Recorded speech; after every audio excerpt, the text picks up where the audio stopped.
चुड़ैल नौकरानी की कहानी। अलीपुर नाम के सुंदर और प्रशांत गांव था। इस गांव में काम करने वाली एक चुड़ैल थी। इस चुड़ैल को काम करना बहुत पसंद था और जिस किसी के घर में वह काम करती उन्हें डराना भी उस चुड़ैल को अच्छा लगता था। परंतु काम करने के बाद अगर लोग उसका शुक्रिया अदा नहीं करेंगे तो वह बहुत नाराज हो जाती थी। उस चुड़ैल को सुन जरूर सकते थे लेकिन देख नहीं सकते। एक बार की बात थी जब उस गांव के एक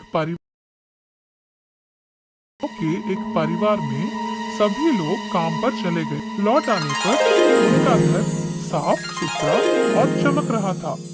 वह चुड़ैल दासी सब कुछ साफ करके चली गई, परंतु ऐसा हुआ कि वह लोग उसे शुक्रिया अदा करना भूल गए।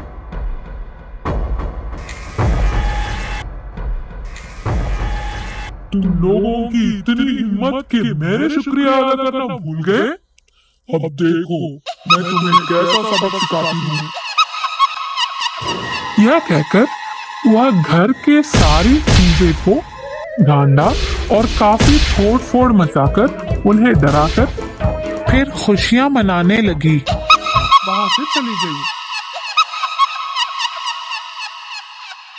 के घर भी आऊंगी और सफाई करके जाऊंगी। अगर किसी ने मेरा शुक्रिया अदा नहीं किया तो फिर देखना, सारी तोड़ फोड़ करके सारी चीजें फेंके जाऊंगी।